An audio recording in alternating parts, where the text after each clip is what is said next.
নারী টি-20 বিশ্বকাপটা বাংলাদেশে হচ্ছে না।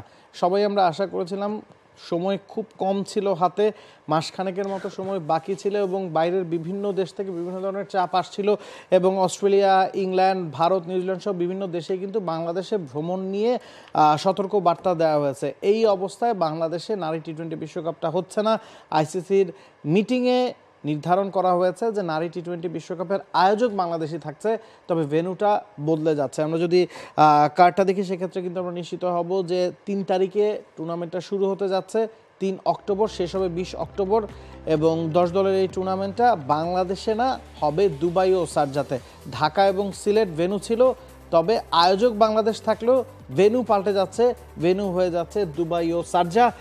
কত বড় সেটব্যাক আসলে বিসিবির জন্য বা নারী ক্রিকেটারদের জন্য। নিশ্চিতভাবেই সব ক্রিকেটারই স্বপ্ন থাকে দেশের মাটিতে এমন একটা বিশ্বকাপ খেলবে। বসুন্ধরা টিস্যুতে ছাড়ের ছড়াছড়ি। বসুন্ধরা টিস্যু নিয়ে এলো নিশ্চিত ছাড়। বাংলাদেশে 2011 সালে 50 ওভারের বিশ্বকাপের 6টা ম্যাচ সম্ভবত হয়েছিল, সহ আয়োজক বাংলাদেশ ছিল, তবে মূল আয়োজনটা আসলে ভারতই করেছিল। 2014-তে টি-20 বিশ্বকাপটা বাংলাদেশে হয়েছিল এবং এছাড়া বাংলাদেশ কিন্তু বড় কোনো ইভেন্ট কখনো আয়োজন করেনি। It's a huge loss for Bangladesh. তা তো বটেই নাবিল স্যার, যে কোনো একজন ক্রিকেটার যখন প্রথমবার ব্যাটটা নেয় বা বলটা হাতে নেয়, তার স্বপ্ন থাকে জাতীয় দলের হয়ে খেলা, তারপর একটা বিশ্বকাপ খেলা, আর সেটা যদি নিজের দেশের মাটিতে হয় কথাই নেই। মাশরাফি ওই যে 2011 সালে বা তখন কেঁদেছিলেন না, যে নিজ ঘরের মাটিতে বিশ্বকাপ না খেলতে পারার আক্ষেপেও কেঁদেছিলেন। আমার হুট করে মনে পড়লো যে তিনি একটা ইন্টারভিউতে বলেছিলেন তিনি যদি এরপর 50টা বিশ্বকাপও খেলেন তাহলে তার সেই আক্ষেপ যাবে না। তো সেক্ষেত্রে আজকে জাহানারার সঙ্গে কথা হচ্ছিল, তিনি বলেছিলেন যে এটা আসলে খুব বড় একটা লস হবে, কারণ এর ফলে কিন্তু নারী ক্রিকেটটা হয়তো বদলে যেতে পারত। কারণ ঘরের মাটিতে আপনি অনেকগুলো ম্যাচ জিততে পারতেন খুব সহজে, হয়তো সেমিও খেলতে পারতেন যদি একটু বারবার হাইপ তো তৈরি হতো, অবশ্যই, যেটা নারী ক্রিকেটে দেখা যায় উপর আসলে প্রভাব বিস্তার করত। তো এর ফলে অনেকটাই আসলে পিছিয়ে গেল অন্তত নারী ক্রিকেটার। বিসিবির আসলে পেছানো বা আগানোর খুব বেশি না হলে অন্তত নারী ক্রিকেটারদের অনেকখানি লস হয়ে গেল, সেটা অবশ্যই বলতে চাই।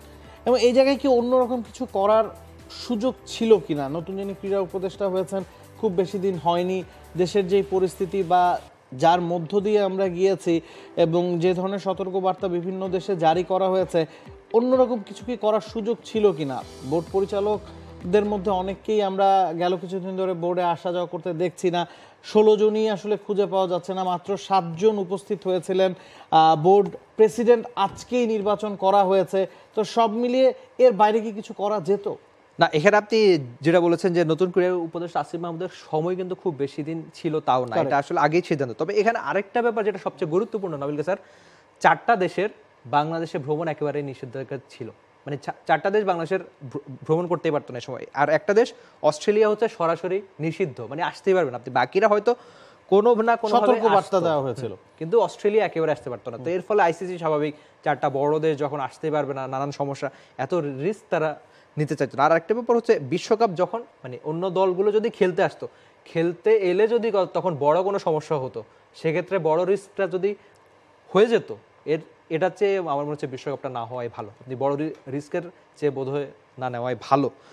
For more updates, subscribe to our YouTube channel and click on the bell icon. Follow us on Facebook and Instagram.